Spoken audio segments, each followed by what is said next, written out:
Welcome back to the Paranorm Girl podcast. I am your host, Kristen.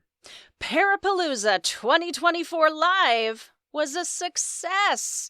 Thank you to everyone who stopped by the chat, who called into the program, and for those who contributed throughout the night to the Indiegogo to help us reach our goal. We made so much headway this past Saturday night, and it's just incredible to see how far we have come in our fundraising efforts, all thanks to you out there who are as excited as we are for the Night at the Night House RPG investigation happening on the 28th. A truly one-of-a-kind paranormal event that only a madman would attempt. Well, lucky for you out there listening, lucky for the world. The hosts of Beer, Booze, and Boogeymen are kind of funny that way. We're all mad here. That is a Mandela effect, by the way. Well, kind of. It's in the book, but not the movie, which is where everyone remembers it coming from. Getting sidetracked, Parapalooza 2024 brought guests from numerous backgrounds and areas of focus together. Many worlds met. From investigators to Bigfooters, UFOs, to crystals and meditations, to puckwudgies. Y'all, we communed, and it was an incredible thing to behold. Also, Joey is doing just fine. For anyone who was worried, I do want to thank our guests for the evening and encourage my listeners to follow them online. I have listed every one of them with a social link down in the show notes. Go give them a follow. I do hope everyone who tuned in learned or heard something new, gained valuable education, or were at the very least entertained. If you were unable to catch it or stay for the entire 5.5 hours, you can still watch the replay over on the B3 YouTube channel. Now, if you are listening to this episode the day it was posted, today is Tuesday. While we made major progress toward our final goal during Parapalooza, we still have a teeny tiny bit to go and just half a week to do it.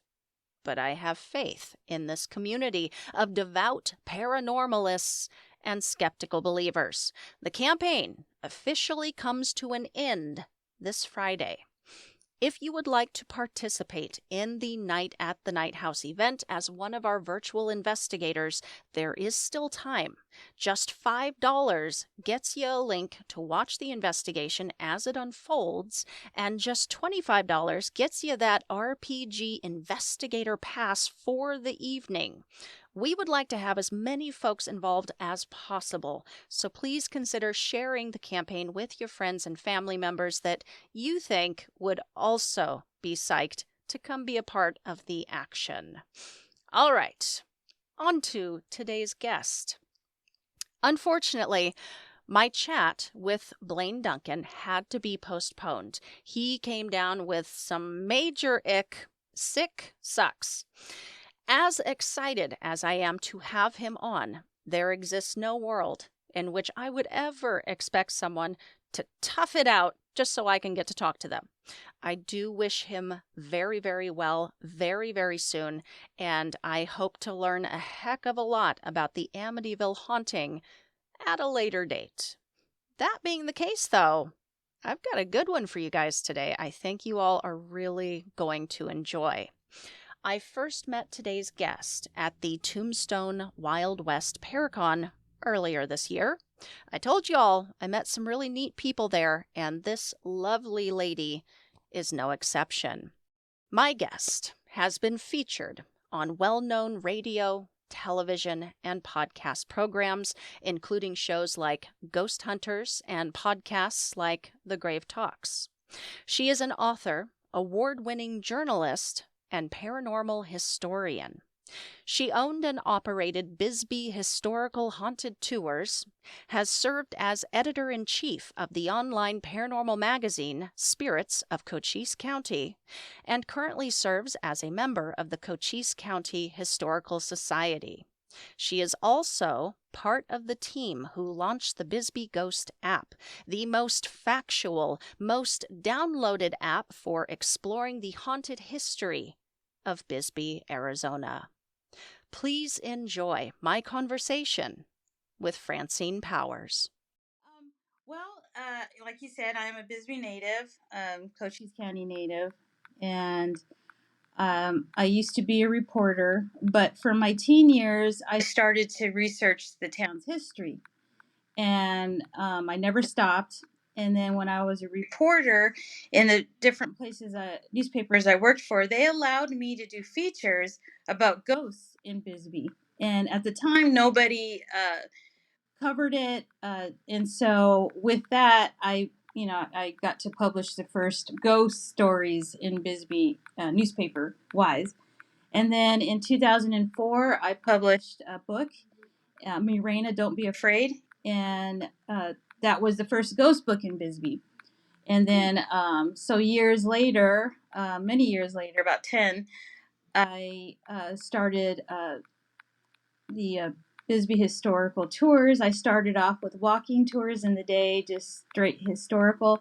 And then there was a person in town who had golf carts, and he asked me to do that for him. So I was actually doing my own tours and then working for him on the golf cart. And I was trying to find a way to do my haunted tours and in a different way, because Bisbee is very, very hilly. It's very got tons of stairs, so a lot of people can't do a tour, and so it's just a different way to do it. So I would lease his golf carts in the evening. We put lights on it, and oh my gosh, people loved it, and it was a lot of fun. We had so many experiences. And of course, I did take him to my childhood home, and that's up Tombstone Canyon. And that's where I'm from, at the very top of Old Bisbee. Mm-hmm. And my house is still there, but it's in the mountain. And as if you'd walk up to it, because it's like almost at a dead end of the hill. It's like you can feel it to this day. Just walking up, it's like the house on Haunted Hill. Mm-hmm. And so, as far as I understand, the new owner, I talked to him, and he's making it into an Airbnb. So, Okay. Yes. And so, before we get into that, I am an author as well. I published Haunted Bisbee and Haunted Cochise County and Wicked Bisbee. And Wicked Bisbee is a straight history. But with all my books and all my writing and all my telling, I deep dive into my research, whatever it's a site, a building, and I grab the actual history of that, and then I talk about the ghost that's supposed to be haunting there. And if someone, there's this big legendary story that a person died here or several people died there, I try to see, if it's true. If it's true, then it most likely has been published somewhere else, as far as the newspapers, maybe some reference books as far as the actual death of whoever it is. Mm-hmm. And then that's a good way to find out if it's a tale or a story. So I think that's very important to do for everybody, especially, if they're paranormal investigators, because, it takes a lot of money and equipment to travel there and to record whatever you're doing. And if it's not true, that's just a big letdown. So that, I'm sure at this point, everybody, knows to just research that story, especially if you get in on the tour. Because when I did my haunted tours, I made sure to, like I said, do all that background work and then make sure it's true before I tell people, so-and-so died here or whatever. But then, then there's personal experience where someone says they've seen a ghost there and there's no record of them dying there. And, but then that's back to the residual hauntings, which is a memory, and the intelligent haunting, which is when the ghost interacts with you. Mm-hmm. So, anyway, so they're all my books are doing really good, and I'm happy to share all of that. And if you want to dive right back into what we call the scary Sure. house. Oh, sure. Yeah. Well, yes, yes, I do want to talk about your books, absolutely, because people need to check them out. I know that they are doing very, very well. I saw they were. One of them was in the top 100 charts, like twice. Is that right? Yes, Oh yeah, my gosh! and that's Congratulations! Oh haunted. my gosh! Thank you. Haunted Cochise County's done that a couple of times. Haunted Bisbee is like really popular, and I've made Mhm. the top 100. I don't know because it's been out for a few years, but I made it probably about 10 times. So that's Whoa! really fun when I look and I'm like, Yeah. yeah. Yeah, no, let's talk about those because I want you to give my audience like paint the picture of what they can expect in and maybe talk about some of the stories. But before we get too far away, yes, I definitely want to dive back in to the house on Haunted Hill and Yes. hear that early story, that early formation and your introduction to the paranormal. Well, my family, like I said, we're Bisbee natives. My mother, her it's her family that's from Bisbee. My dad's family is from Douglas, Arizona. They both passed away, but they had 6 children. And at the time when all of this was happening at the home, uh, there was 5 of us. My little brother wasn't born yet, but my dad was a miner. He was underground. He started as a truck driver in the lavender pit, and then he worked his way up by going getting a position in underground mining, and he was a driller. Um so we were a company family. So my parents bought that house, I think a few years before I was born. And when I was around 5 or 6 years old, that's when these paranormal activity started there. And it started, nice and easy with the lights going off and on when no one was around, or footsteps. And but then it just started getting heavier and heavier. And uh, my mother, we are Catholic. Um, we belong to the St. Patrick's Church, and which is down about 2 miles from the house. And I'm saying that for a reason. So, it started getting so bad, and it started scaring everyone, that my mother asked the priest. There was 2 priests at the church at the time to come and bless the house. And to bless the house, the priest will walk around in the rooms with a prayer and bless each corner of the room, excuse me, to protect the family if there's any kind of spirits or paranormal activity. So that kind of worked for a few days, but then my mom was uh, laying down in the day taking a nap, and she opened her eyes, and on the wall, her door was open, and across through that was the hallway wall. And she saw a face with no eyes just floating on the wall. Mm. Mm-mm. And so then it took a twist. Everything started getting dark. It was much more than just the footsteps and the lights going off and on. And so I woke up in the middle of the night, and I thought somebody was at the side of my bed, and it was pitch black. And like I said, there was a bunch of us kids, so I had 2 of my other siblings with me in the same room, and then I had a set of twin sisters who were teenagers at the time in another room. And I thought it was one of them, so I started calling their names. And the person I could see in the shadow, and it was I kept calling the name, and I looked at my nightstand, and I had this is the 70s, so a big lamp with a lampshade. Mhm. And that shadow kind of stopped and looked and put their hands on the lampshade, and I could see they were long and tapered, and they were kind of tilting their head, kind of listening to me. And then it walked right by me, and then it stopped and turned around and stood at the foot of my bed. and I could see all of her at that point because the window at her side, uh, the the curtains were open, and it was the moon must have been full because I could see her, and she had her hair up in a tight bun. She had a lacy blouse and a long skirt, and I could hear her boots and I could hear her skirt moving as she was. And I sat up and I kept, trying to call my sister's name, but then she just wouldn't. And we locked eyes and I could still see her. And so I laid back down. This is when I was 5 or 6 years old. And she moved back, and then I could see her. She moved, like in between the beds, so I could see all of her at that point now. And she put her hands in prayer, and she put her head down, and then she just went straight through the floor.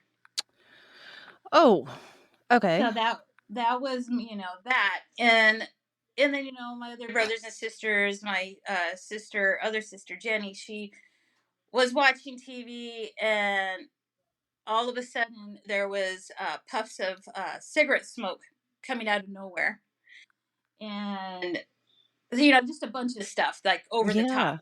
Yeah. And so my mother went back to St. Pat's and talked to the priest. And so the priest who originally blessed the house wasn't there that day, so Father Rice came, and he came to see what was happening, because this one thing else happened that before he arrived. We were sitting at dinner, and on the dinner table, there's the yard goes all the way around the house, and it's pretty big property, but it's on the mountain. I don't know how to explain it. Like, it's like carved into the mountain, and then there's a highway right behind it, and then it's just, I don't know how to explain it. But anyway, so we were eating, and then all of a sudden, because we had a bunch of dogs, they started howling and barking, and it made us stop. Like, what are they doing? And then all of a sudden, we heard what sounded like tin cans being drug around the entire house. And as my dad got up to look out the window, all of a sudden in the attic above us, you could hear a real fist fight. Like, you could hear the smacks and them falling down. So my dad went over to the door, opened the door that went to it, and it has a steep set of stairs. And as soon as he opened it, it stopped. So that's why we, called the church again. So Father Rice arrived. I remember he was a very tall man, and he had on his the black gown. I don't know why. Because they wear different things for different whatever they're doing, but I don't remember. But he had his long gown on, and he took all the information, and then he wanted to go directly upstairs. So he was going upstairs, and he started praying. And as soon as he was praying, my dad started following him, and then when the priest got to the top of the stairs and looked into the entire attic, he turned around and motioned my dad to stop. And then he prayed even louder. And then he was, now his back was to us, but he was like facing the entire room, the attic. And then he turned around, and as he was coming down, he got shoved from behind, and he actually fell and slid down, a lot of the stairs. And I just remember him, kind of being at the bottom of it, and he was disheveled, and his face was so pale. And then, when he gathered himself, he told my parents that he would be going to the church, and he was going to they were going to have a meeting with the bishop. So at that point, we went and stayed, every night at my grandmother's house, which was down in Brewery Gulch. And, we would all pack in and sleep in her living room, because there's no way we were going to sleep there as soon as it got dark. It was scary enough in the day, but when it got to night, it was just, scary, heavy. It was not a regular haunting. So, not long after the priest arrived, he said that the bishop agreed to a exorcism on, a structure. So they scheduled to have that done, and the other priest, Father Padilla, came, and he actually did it. It was not an exorcist, but it was an exorcism. Mm-hmm. And so he came, and we were told to follow him when he starts moving around the house, and to know that God is with us and not to be afraid. So he did a mass, and one of the what other people were saying, because the church had communicated with people, and they were saying that a lot of it's coming from the basement as well. And it's odd, but Bisbee, our house had a basement, Mm-hmm. and it had the floor heaters. And so we did a prayer over that floor heater, and then he had his little book, and it was the small ritual of an exorcism, because I went and I interviewed another priest to make sure, an understanding what happened, and he said, "Oh yes," and it is documented in the Tucson diocese. So we walked and followed the priest around, and as we started going into the house, I could start feeling a heavy, like the air got thick. Mm-hmm. And when we got to my mother's and father's bedroom, the windows started trembling. They started vibrating, and then I was looking at everybody. Do I not hear this? And I was getting so scared. And he just kept praying.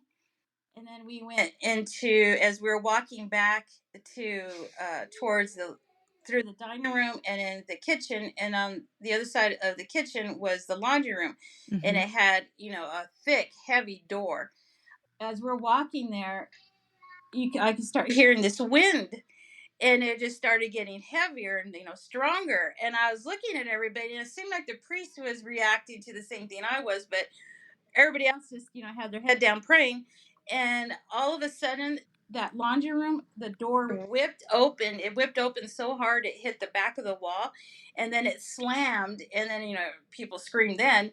And then he just opened it himself, like he did the same thing. He opened it, and he told us to stay, and he went back into the laundry room. Mm-hmm. And he just prayed, and and then eventually we got back to the same point where we started, and that was it. And so Whew.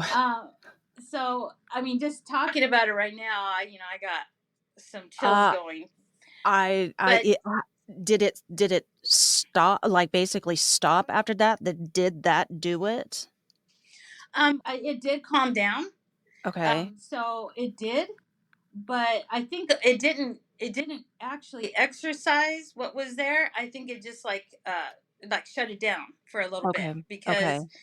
because when my brother was born, and we were there for a little bit longer, but he says that when he was like 3 or 4 years old, he used to be on the porch, and he would roll the ball, and then somebody would roll the ball back, and he'd hear a woman's voice, and Oh. then he'd hear a conversation between a man and a woman. So so like I said, I would do tours, and I would Mm-hmm. take my golf cart up there. And I had to park somewhere, because we can't like park up there, because then the brakes would fail, I think, and they just roll down. But so Mm-hmm. we'd have to Mm-hmm. walk and stand in front of it. And Mm-hmm. so I would, I don't know, I've been up there probably with tours, I don't know, probably 300 times. Much more than that. But I got so many guests have sent me photos, about 10 to 15 figures on the front porch. I remember doing tours, and I'm there talking, and then we hear a growl, and it could be a puma, a mountain lion, because that's how Mm-hmm. high it is, Mm-hmm. or a dog, but it didn't sound like any of that. And so we heard it, my group, and we said, let's just get out of here. So we got into the car, and actually went to the bottom, and that's where the Tombstone Canyon Road is. Mm-hmm. So I just told the rest of the story there, and they're like, that wasn't real. I mean, that was unnatural. And then other people who are sensitive, and they've seen a man standing near it with a full cloak on. And one picture I did it a few years ago. I had a special Halloween cart tour because I moved up to Tucson and back in 2016. So it was like just a special thing that the new people wanted me to do for them. So during that tour, I got some more photos and I saw them on my phone and I'm like, I see what this is, and I thanked him for it, but had to get it off my phone because they were actual picture of a demon. I just I couldn't believe it. They were like, "What is this?" And I got two pictures of the same exact figure. So I looked it up, and I guess I forgot to tell you the reason why I think we all think this has happened there is because those two set of twins, the teenagers, they went and borrowed from friends a Ouija board. And so they did the Ouija board, and I remember watching them, and my dad, thought it was great, and he was asking it questions and asking if there was money there, and it said yes. And so after that, not even days, that's when all of this started. And so, like, Oh. again, we're Catholic, and my mom found out that they did the Ouija board, found it, Mm-hmm. and went and outside and broke it on her knee and threw it in the trash. So we find out later, years later, like probably a lot of listeners, and that when you're getting rid of a Ouija board, you have to either burn it and I think bury it. And you just can't, what she did. And I think what happened is that portal was open with the Ouija Mm-hmm. board and then Yeah. she never shut it. So now that's why I think that house is just, swamped with different ghosts. All I so many believe. different things. Yeah. Yes. And so that photo, I was able to find it online, and it says it's connected to a Ouija board demon. So that makes perfect sense. And that's what's there. Yeah. Okay. Well, and because it was destroyed like that, and obviously it's long gone now, how have you researched like how to close it? Like, is there a way to close it at this point? I'm probably, I'm sure there is, but I have not, like, I've brought also, a paranormal team there twice, and we done some recordings in the front yard, Mhm. and uh I have a beautiful EVP of me talking and saying, do you remember me? And it comes back and it's a deep raspy voice, and it says, yes, come inside. So Oh. I am not going inside. So I stay in the yard, I mean, the not the yard, the road, and the road is so steep, it looks like San Francisco, that kind of steep, and Mhm. it's just enough room for one car to go up or down. So if you're going up and a car's coming down, you got to back out of the way and let the car, that kind of thing. Mhm. So, and then another time, this book came out in 2004. I gave that description of that female ghost, and then me and another group went up in 2007, and my dad, there's a driveway. It's just as steep, and he put pavement on it. Anyway, we walked up that driveway into the backyard, and then I just started, clicking away, taking pictures, and when we got back to look at the evidence, lo and behold, there was the photo of the exact ghost that I described in that book in the window looking at us. Whoa. So she's photographed. And Okay. other people have gone there, and I showed them the photo, and they're like, I have the same photo but a different window. Oh, And so, wow. yes, and at the time, and that, that's another thing with the history of the house is that my family owned it, in the 60s until about 75, and that's when the Phelps Dodge mining, a mine that closed, the open pit and underground operations, and now Freeport McMoran own it. But so it closed down. So my parents, like a lot of other people, went bankrupt, and so we moved into another house. But where was I Okay. going with this? I'm so sorry. Oh, no, that's okay. I might interject. I have got so many, like, follow-up questions.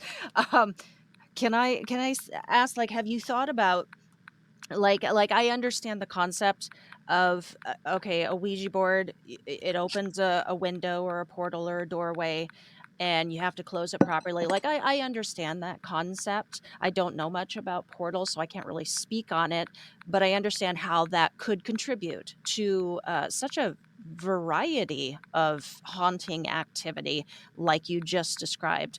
But I was curious that what stuck out to me was the way you described your actual house and how it is situated in the mountain. Like I'm imagining like it's just jutted right in, like it's almost cut in the mountain to some extent. And It being is. that, like, have you given any thought to if being that so like that enmeshed with the earth, so close to the earth, and I know that there are various minerals and crystals, like especially in that area of Arizona, in the mountains there, that can encourage that kind of like support that kind of activity. Do you think maybe that played in also possibly to just the extent that the haunting went?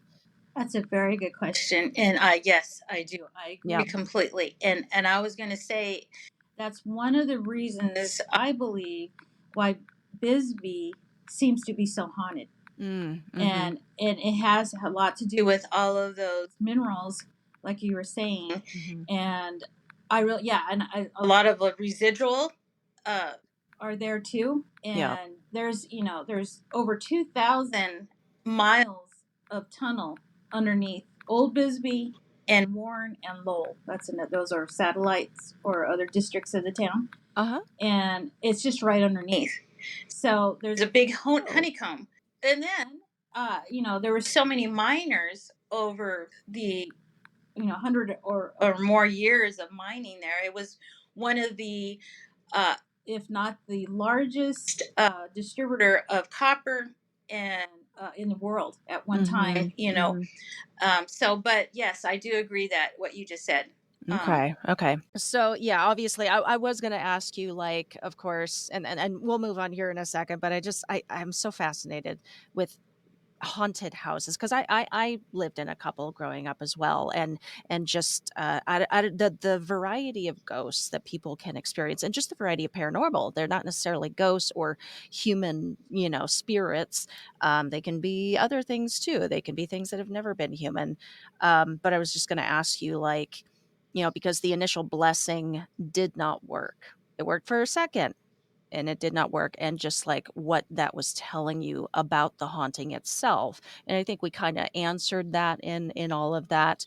Not necessarily all bad, not necessarily all good, just this like kind of mishmash, and very, very powerful. Obviously it had some staying power.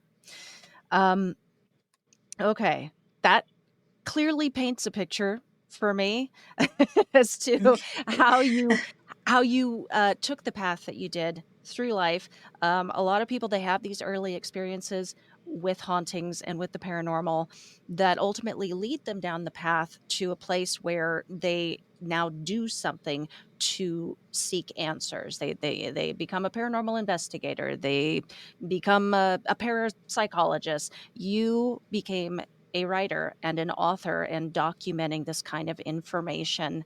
I would love to go ahead and get into your books a little bit. So we've got Haunted Bisbee, that was in 2020.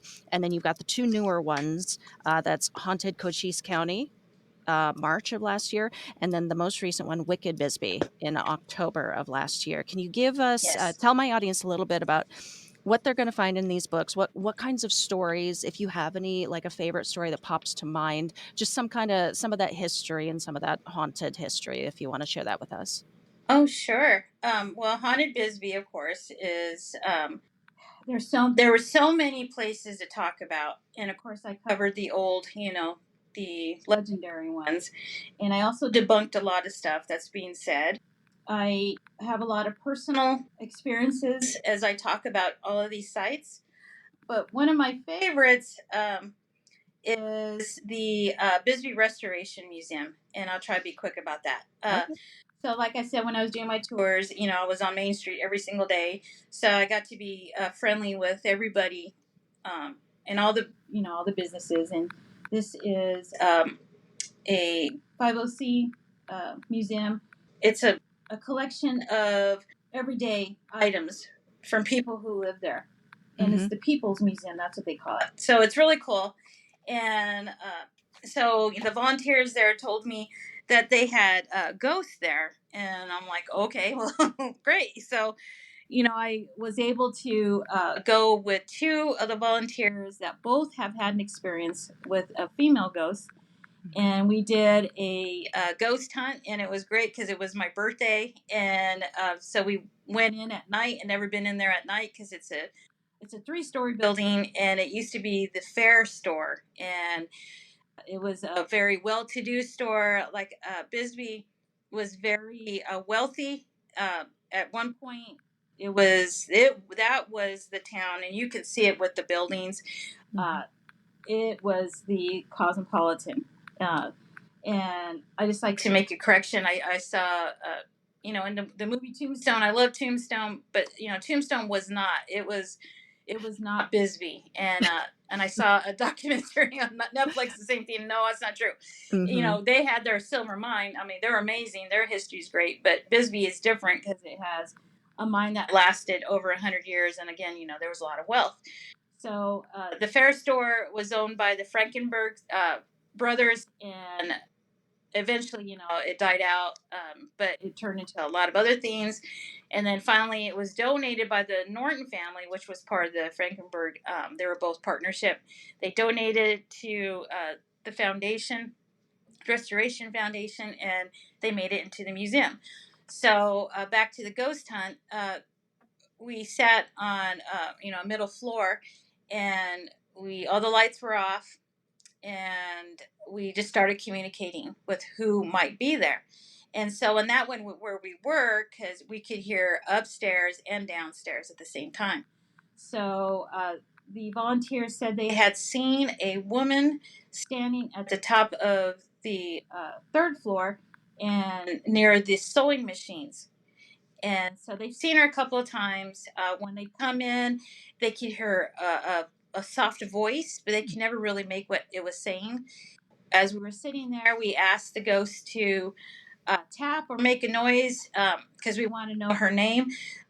It tapped when we hit a letter, and we did.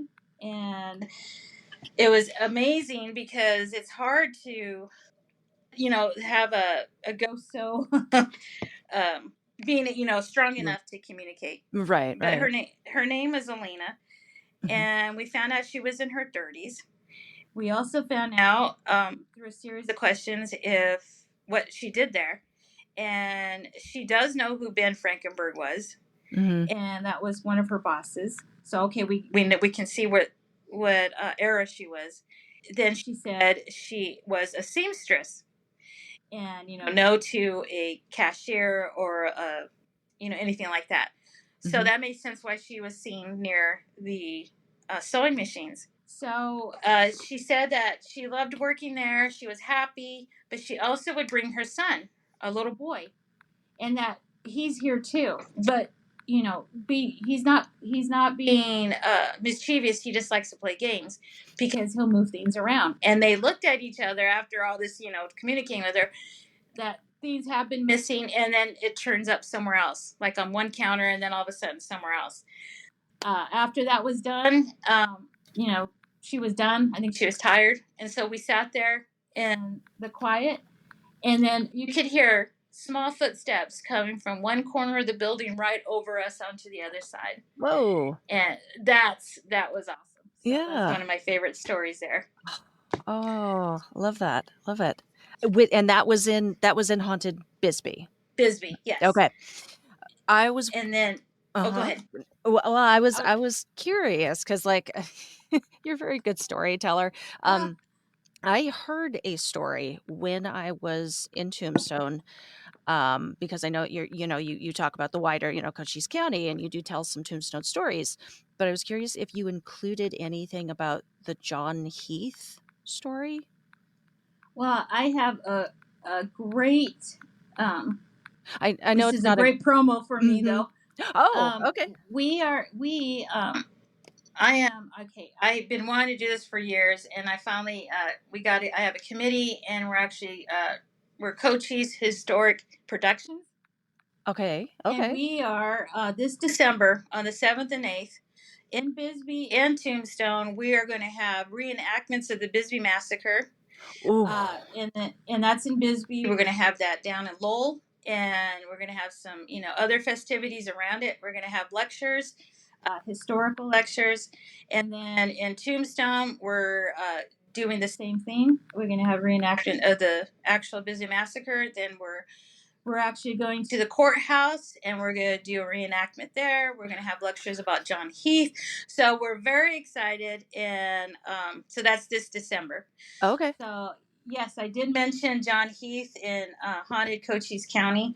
I know a lot about him. And what story have you heard about him? Probably the story you're thinking of first, where he got dragged out and Oh, and yeah, yes. dealt with, I guess. Right. Well, he was he was not an actual shooter, or he wasn't Mhm. actually at the Bisbee Massacre because that was a robbery gone wrong. Mhm. But he was charged with being an accessory of the crime. They believed he was the mastermind. Mhm. And in reality, after all my research, I'm not sure about that. But all I can do is just report the facts that are available in every way. But so he was sentenced to life imprisonment in the Yuma jail. And the Bisbee did not appreciate that very much. They were afraid he was going to appeal it because they said he was guilty as hell. Mm. So, with Bisbee and some people from Tombstone and miners from some surrounding companies, they actually got him. They pulled him out of the jail cell at 8 o'clock in the morning. The jailer actually thought it was breakfast. They pulled him out, and there's a bunch of action in the courthouse. That at one point they wanted to throw him over the balcony because it's a spiral stairway, and there's a place where you could just do that. They Mhm. said, they were trying to do that, but the mob already took him out the front door. They pulled him off Tough Nut Street, and at the corner they hung him on a telegraph pole. And I'm just not going to go into too much detail because you can read about it and then you can come and see, the lecture and us talk about it. Mhm. But it is a very savage theme, frontier justice at the time. People didn't, if they didn't like something, they thought they were 100% right and the court was wrong. They took care of it, or Yeah. sometimes they didn't even go through court. Yeah. Yeah, there was no questioning if they were right, and they dealt with it immediately. And savage is a good word for it. That's kind of the general, just very violent, general feeling Well, I walked away I from a tour that I took in Tombstone. I was like, holy cow, this oh, was the okay, Wild yeah, West. right. And 4 people were killed on Main Street in Bisbee. I guess I should say that. There was the way they did it. I think these guys, after knowing them better, they were young. I think um, didn't have this is a long time ago. This is a different time as well, but they were just on their own. They didn't really have family. It didn't sound like, and if they did, they left them.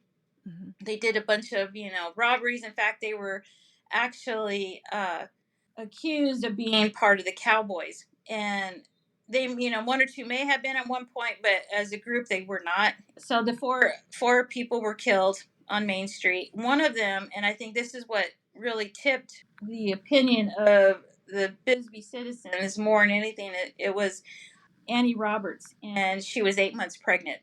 She was shot and killed. So, and then the unborn child died too. So I think that's what really made them upset, and they Right. didn't want him to get away with it, any of them to get away with it. And of course, the Bisbee Five, the five bandits, they were all hung together at the Okay. gallows in the courtyard of the Mhm. Tombstone Courthouse. Because at the time, Tombstone was the county seat. Then it moved to Bisbee in 1929, and the new building was up in 1931. So, Okay. Okay. and then they Is it stopped the state. Go ahead. Sorry. Oh, no, you're good. You're the guest. You keep talking. You just talk right over me, please. No, my question was, I was curious if there was any paranormal occurrences that directly correlate with, because there's a lot going on in this story. Like one thing led to another, and then this is what they did, and on and on and on. But is there any paranormal occurrences that's been reported? Yes. Well, I have a personal experience, and there's another gentleman who actually had a ghost box, and he was recording, and he got some voices. And well, one of the times I went, and I was interviewing because it's a state park, so I was interviewing the rangers there, and I was able to be in front of the gallows, and they have a replica set up. So it looks like it did back then, because they tore that down and burned it, I believe. So I was there recording, and I'm sorry, I'm looking up in my book exactly what the EVP said. No, that's okay. Please. Okay, so I was sitting there. I'm like, let's see if, who knows, if anything's here. But these men died here, so there should be, and the way they died was bad. Yeah. So I was just asking questions, and I didn't hear anything, and I didn't get anything. So when I got home, I started going over my recordings, and I heard in a video a deep whispering growl from a disembodied voice saying hello. And it was so different, it made me kind of jump back into my chair. I'm like, what was Mhm. that? And I could hear a little laughing.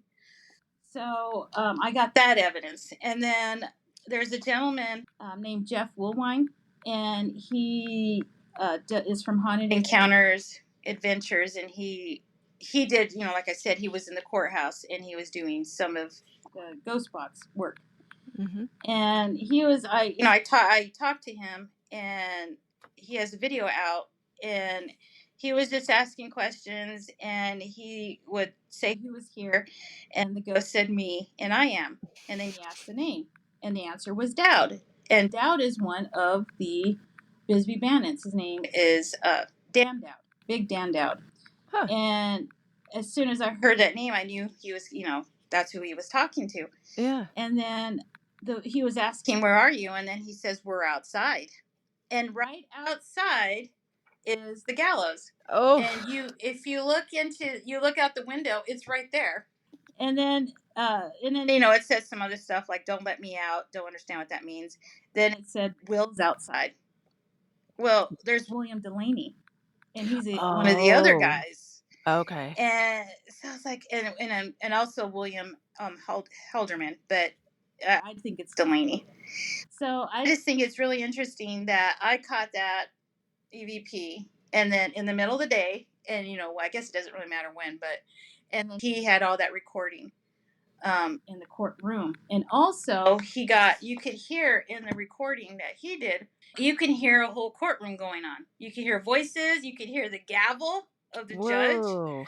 and a lot of people. I talked to Curtis Lindsay. He is the actual manager. He's a ranger, and he says a lot of people tell him that they'll go in there and they'll hear a courtroom, all the noises of it.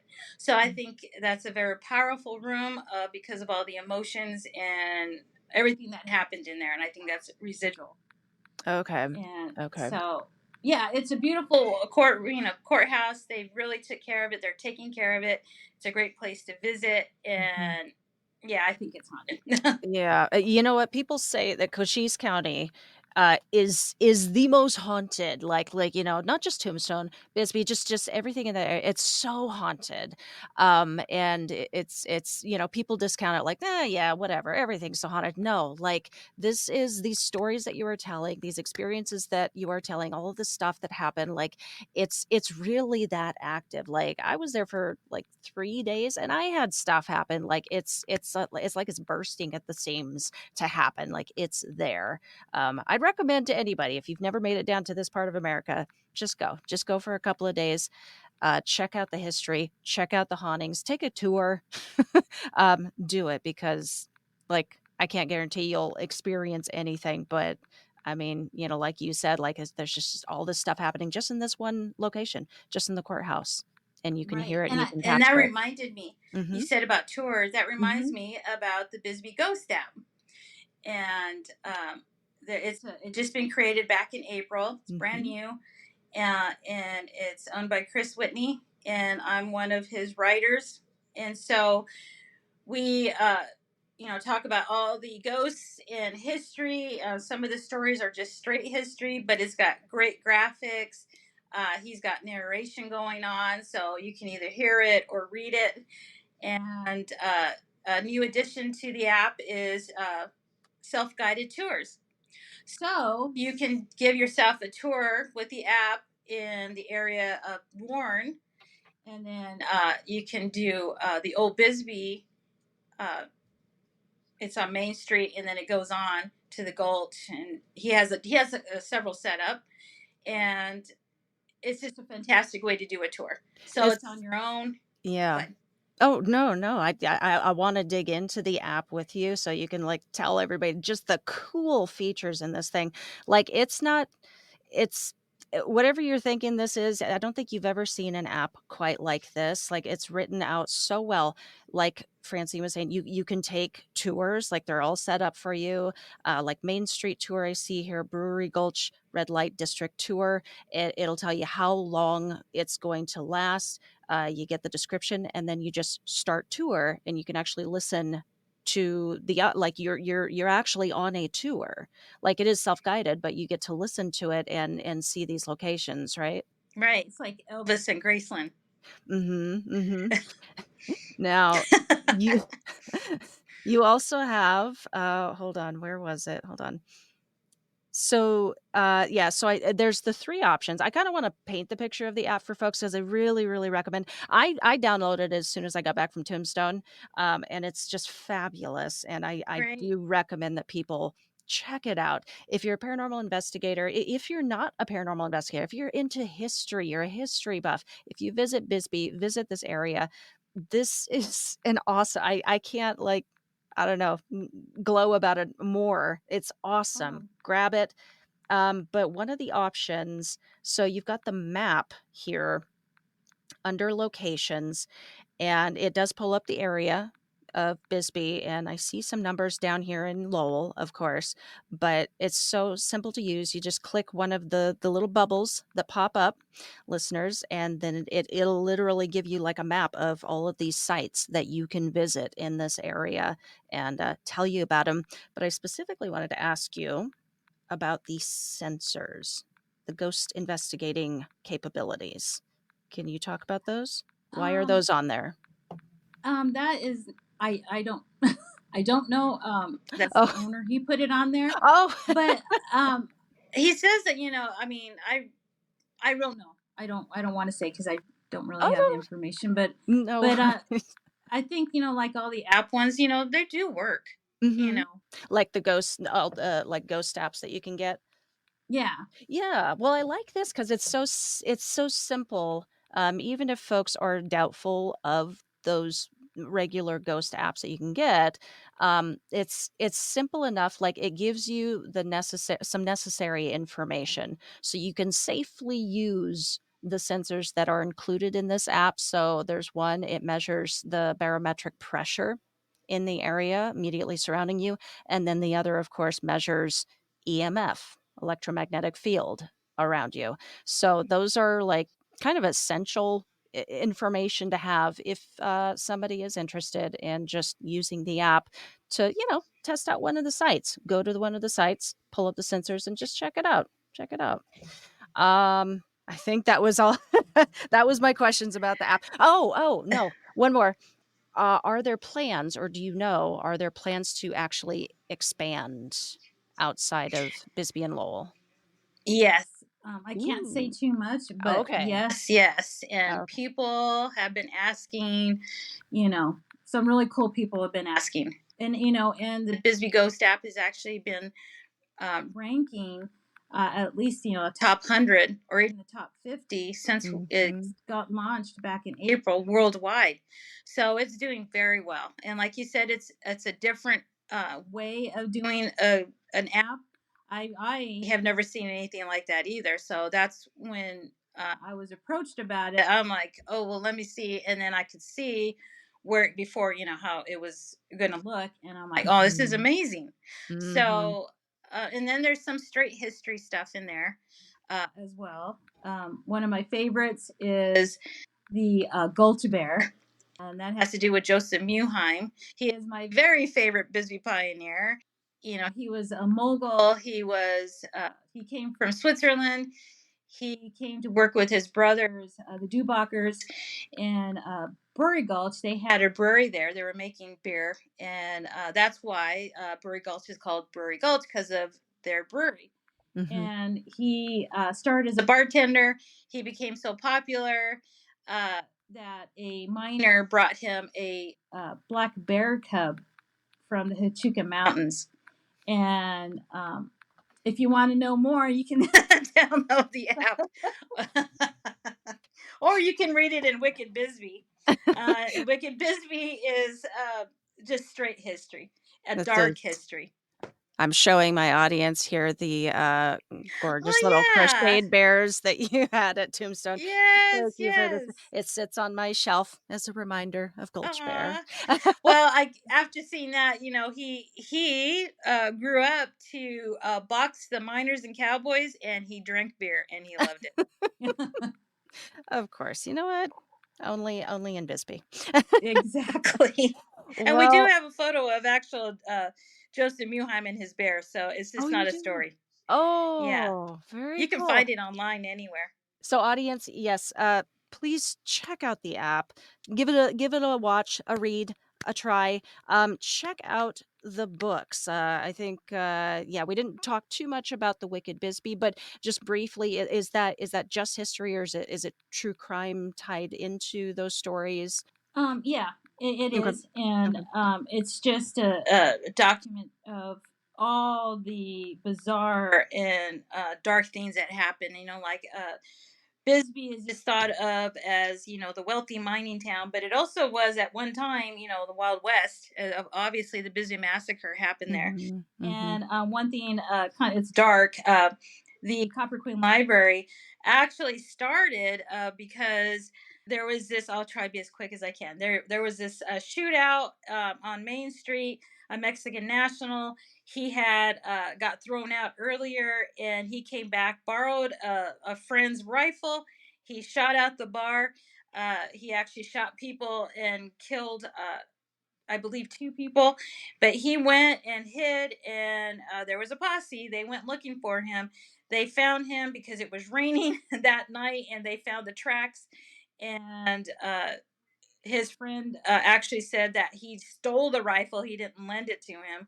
So they went and they dragged him to jail, or a place like a jail at the time. And this is 1885. And he was taken and up on, we have a big, they call it Castle Rock. Mhm. And it's on the curve of Tombstone Canyon. It's a landmark, and they took him there, and they hung him on a tree, and they left him. So that evening, or that there was a stagecoach coming in from Tombstone, and on it was some high mining executives from New York City, and they came to look at the mining camp because this was, exploding millions of dollars. So they came Mhm. in, and as they're going around the corner there, they saw the man hanging from the tree in the shadow of him. Then they saw him, and then they actually left the next day. They got back on the train and got out of here there. And so they thought, how can we make that camp much more refined? So they donated several hundred books to the mining camp, and they put a section of the books in the general store, the mining store, the company store. Mm-hmm. And then eventually they moved it to where the Copper Queen is now. And that's like the third building. They tore one down, one burned down, and then now it's in its beautiful brick building upstairs. And then downstairs is the U.S. Post Office. So that's the kind of history I wrote about in Wicked Bisbee. And, this is just the kind of stuff you would never know otherwise, like unless you read the research and the work that you put out there, you would just never know. Most people would never know to ask. So thank you for just documenting this stuff. These are fascinating stories. Thank you for sharing some of that from the books. So folks, we're going to let you know in just a moment where you can purchase these and where you can find and follow Miss Francine. Let's go ahead and do our final segment here, and then we're going to close it out. And hopefully you still got some time to join me backstage for Patreon. But okay. My first final question for you is, I wanted to know what your thoughts, just in general, on evil with it when it comes to the paranormal. What are your thoughts on evil when it comes to the paranormal? Well, I can tell you a recent story, and that explains where I'm coming from.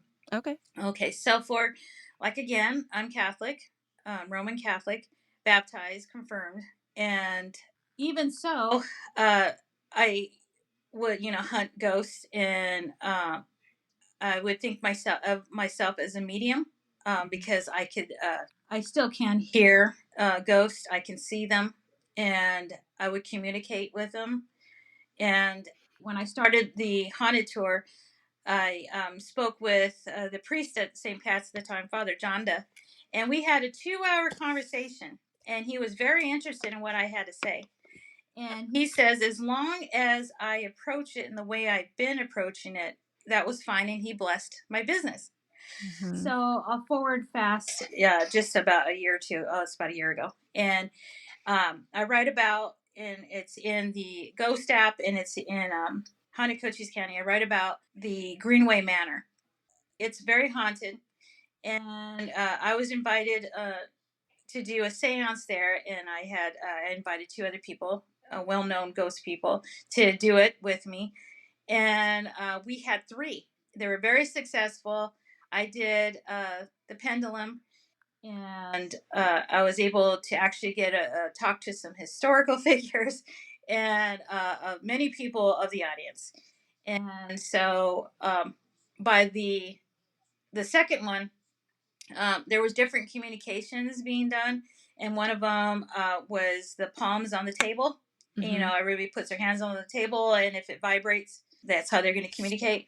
Mm-hmm. So I never would really. I would just do my own thing, and then I participated that night, and it was there was some, there was different groups, because the table was only so big, because there was a lot of people. There was probably, in that, it's a mansion, so you can only hold, about 40 to 50 people. So I was with, I think there's about 6 of us sitting and with our hands on the table. Mm-hmm. And for some reason, everybody was calling on their grandmothers. And so my maternal grandmother, has been gone since I was 9. So I know what she looks like. I remember what she looks like. And so, I had my eyes closed. And of course, it was storming outside. And, I could feel her coming towards the table. And I could see her in her clothes. Mm-hmm. All of a sudden, as it got to this, and then everybody was saying the table's starting to move. And I knew it was from my grandmother. And so as it was coming, all of a sudden it changed, and I knew it wasn't her. It was this very dark, heavy, thick presence. Oh. And then I said, in my mind, "You're not my grandmother." Mm-hmm. And then as soon as I said that, everybody's like, like their voices raised, because the table was moving, and I didn't even realize it. and I had a little battle, and then I started to rebuke it because then it was like coming to me. Mhm. So I it ended. And then everybody was like exhausted. They thought it was amazing. And then so after that, when I came back home, and for a few weeks I started seeing a black shadow. And then I would hear things in the room, and then I would see things in the corner of my eye, and I'm like, okay. And then I'm like, I'm not doing that anymore. I actually Mhm. got the pendulum and I threw it in the trash. And I don't criticize for anyone doing seances. I don't, I'm not judgmental, but that's my personal experience. And so when we did the seance next time, all I did was my history about the house, the mansion, Mm. Mhm. and people did the communications, and I stayed away from it. So I think that, yeah, it's a very fine line that you have to be very careful. Mhm. I'm not a demonologist, but I know they exist, and I Okay. know there's ghosts are human, and I'm not an expert, but I believe that you have to be very careful when you evoke things, when you use things. Uh, they'll just know what you're up against every time you're opening yourself Yeah. Yeah. to anything that's paranormal. And Yeah. that even goes with ghost hunting and communicating with ghosts, and everything. But I do ask, I pray for the protection of myself whenever I do. Um, if I feel something, or if I'm hunting, I haven't gone on a ghost hunt in a bit, but there is a very sense degree of evil in just regular paranormal, and I know anybody who has felt it or will feel it. It's so different, you know. If Okay. if ghosts and demons, there's hell and there's heaven and there's God. So there's both. There's a devil, there's God. So I believe in that way. So All right. Second question. As a paranormal historian, have you learned historic info that you didn't know before due to the actual haunting or the evidence that came from it? let's see. Doing history, and this is several years ago, and then I'm then writing Wicked Bisbee. It just kind of came together. Mhm. Uh, the Copper Queen Hotel. And in my original book, I wrote about. I mean, I know the stories, but I wrote about the little boy, and I actually had flashes of him, and he actually told me his story in that book. Mhm. But that's not where I'm going. Where I'm going is there's a story about oh my goodness, the female Julia Lowell. There you go. And so I never researched her, but then when I was writing Haunted Bisbee, I really had to find out who this woman was. Mhm. So there's no document of anyone killing themselves. There's no the only people who have died there have been recent years that's documented. And when something like that would happen, they would definitely talk about it, even though it was Phelps Dodge and that the high ups. But there is also, and they say that she was a prostitute. Well, Mhm. the red light district at the time of the hotel was already it was actual a district, so it was legal, but it was up the gulch, and it was actually up on Upper Bury Gulch, and that's on the cusp of where the Mexicans, Nationals, Mexican Americans, and the Yaqui Indians, their neighborhood, they actually were kind of in there in the same place. So when you got to where the hotel is, uh, they wouldn't allow that kind of thing to be seen by families. So I just always thought that was kind of it'd be implausible for that to have a prostitute there working out of a place like that. Because it was a whole different era, but it was, like I said, legal up more, but not, they wouldn't have allowed something like that. So, but Right. you never know. So when I was, the story is that it was a little, uh, okay, wait, I'm so sorry. No, you're good. I'm going from there. I'm thinking of the Oliver House. So, oh yeah, and the Copper Queen, the Julia Lowell story. There was a gentleman named Michael London, and he was a town historian. And in the '90s, there was a murder mystery night And Mm-hmm. he and another fellow, they wrote scripts, and she's actually Julia Lowell is a made up person in the script. So that's where that story comes from. But I apologize. So Oh, you're in good. the Oliver house, there is supposed to be a massacre, and there's no documentation anywhere of that. Newspapers, the state capitol when they used Mm-hmm. to do the fish films, any books, nothing. So when I know that place is haunted though, but I don't think there was ever a massacre there. And when I was doing Wicked Bisbee in the Johnston edition, a neighborhood that doesn't even exist anymore because they made the Lavender Pit, and it's across from it. But there's other things that they destroyed. They destroyed the neighborhood. Mm-hmm. There was a border house. They call it an apartment house, and that's the same thing the Oliver house is, but it's in Old Bisbee. And in the one in the Johnston edition, there was a couple that lived across the street from it in a house, and it turns out the wife was across the street having an affair with a guy in one of the apartments. Well, they were all friends. The poor husband didn't know what was going on, but so he was going like having problems with his wife, and so she didn't come home one night. So he went across the way, and he just knocked. He had thoughts that maybe it was this guy, so he went in, and they were both asleep in the bed, and he shot both of them in the head. They had a liquor bottle in the middle of them, killed them both. He left the apartment, and the couple next door were his friends as well. The husband was, stopping him because they heard the gunfire, and he actually shot him in the chest. Then the wife was screaming, and he tried to kill her too, but either the gun got jammed or there was no more bullets. So he ran across the street. They had a little girl, and she was in the house, and he went and he killed himself. And so that story is horrific, but Yeah. it is totally documented, and it says it was in the Johnson edition.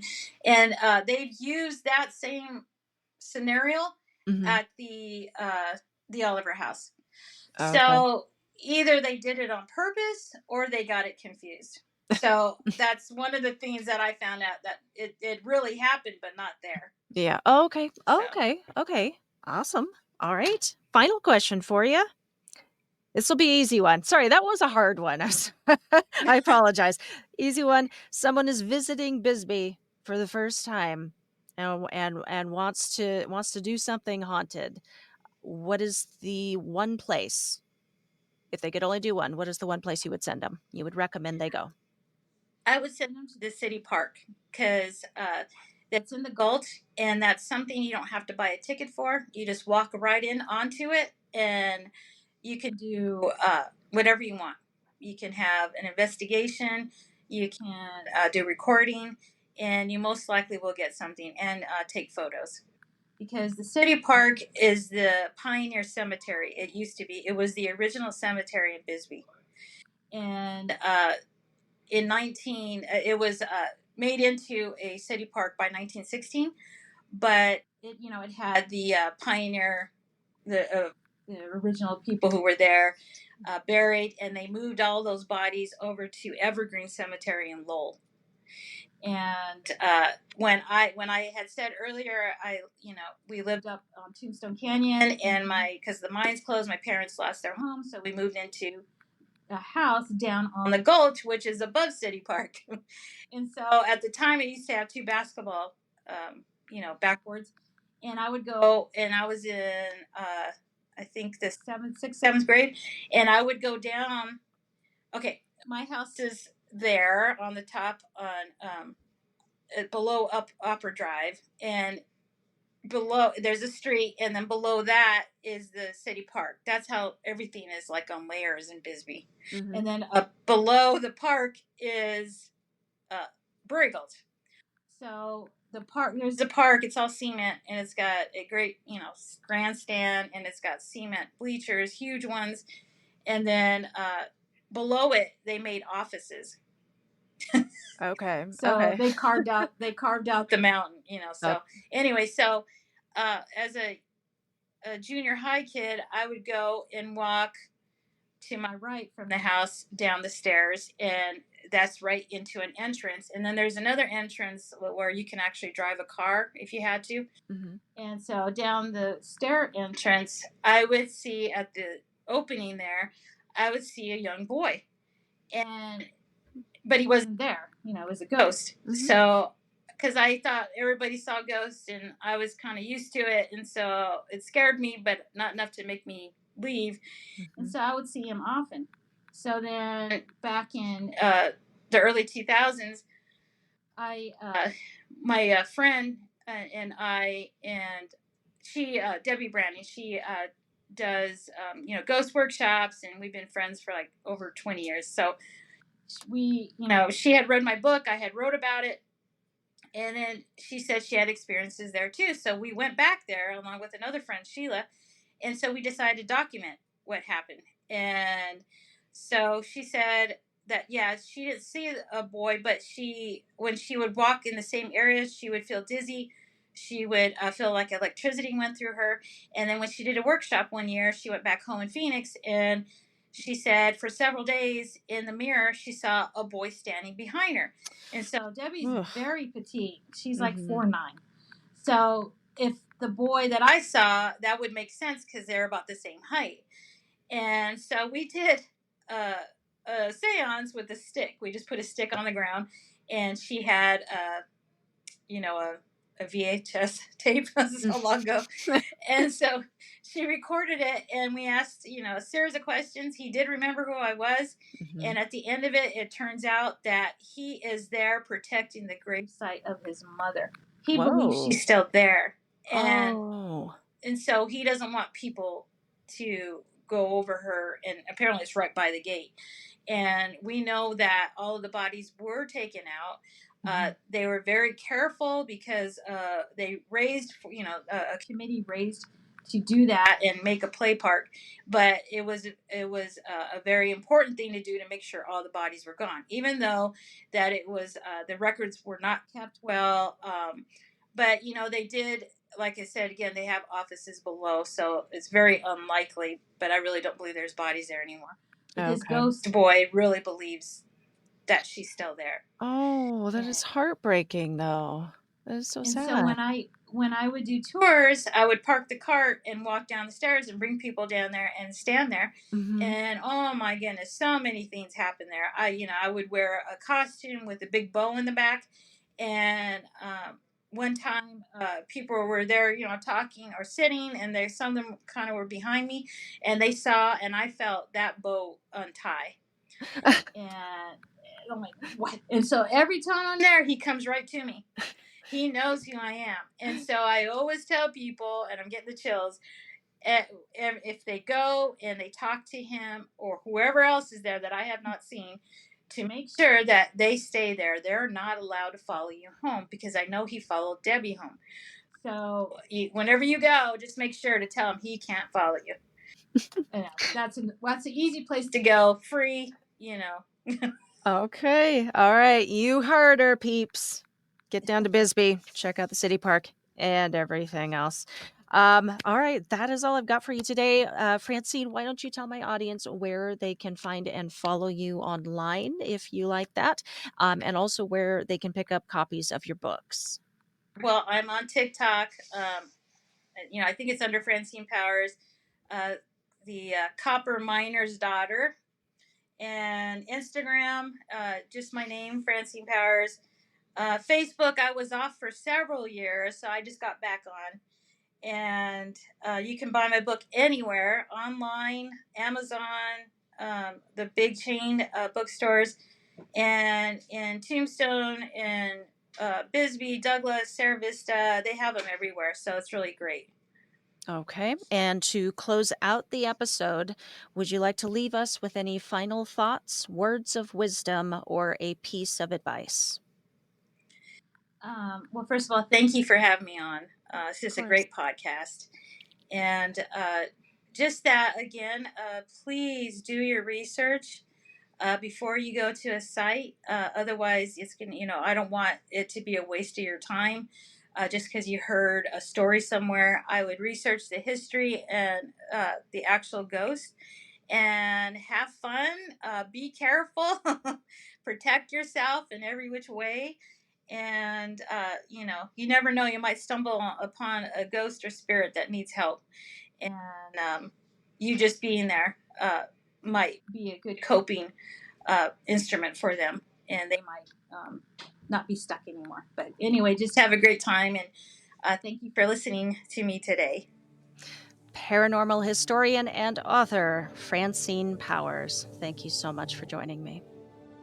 I am sincerely grateful to you, Ms. Powers, for appearing on the show today. My beautiful lads and handsome lasses, check out the links below to follow Francine online and to pick up copies of her books. Also, consider getting the Bisbee Ghost App from the App Store. Last week, it was sitting at number 81 in travel on the App Store. It's incredibly popular for a reason and very inexpensive for what it offers. Whether you are a history buff or you just crave haunted content, you're going to find what you're looking for in this app. Follow the Paranorm Girl podcast on social and YouTube at Paranorm Girl Pod. If you enjoy watching while you listen, be sure you sub to my channel and hit the notification bell so you don't miss new episodes every week. Support for the Paranorm Girl podcast is brought to you by Patreon and the good folks over there hanging out in my corner. My patrons are a huge source of motivation and support for the weekly programming. And as a way to show my appreciation, I work hard to bring them exclusive content that is for their eyes only because they are so special to me. They are currently enjoying my backstage guest chat with Francine. We talked shadow people, a personal favorite topic of mine, what effects they can have on folks, what else could they be? It got pretty spooky in the backstage area, just in time for spooky season. My patrons also enjoy the perks of being first to see my video episodes, first to get announcements and hear about any upcoming events. They get exclusive access to private movie nights and streams with me.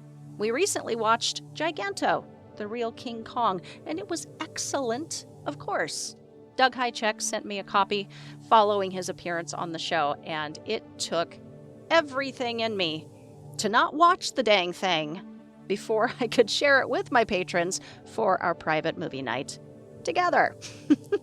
It was worth the wait. You know what else patrons get to enjoy? Accolades. Michael, host of the Extreme Paranormal podcast, devoted listener, turned awesome guest 2 times on this show thus far, turned good friend, joined my higher education tier, and I am beyond thankful. Mike, welcome to the dark side, bud.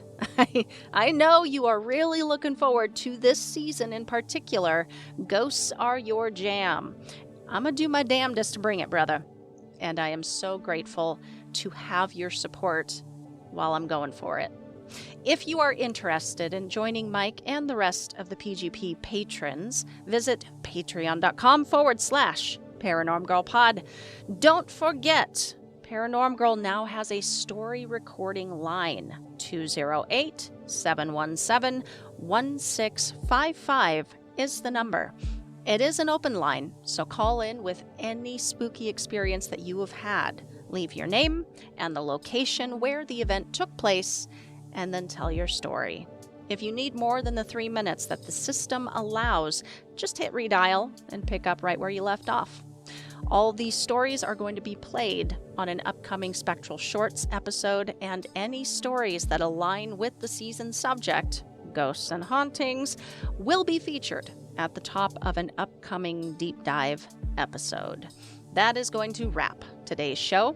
Thank you all so much for listening. Have a great rest of your week, everyone, and I will see you back here next time. Until then, stay safe, keep the nightlight on, and sleep with one eye open.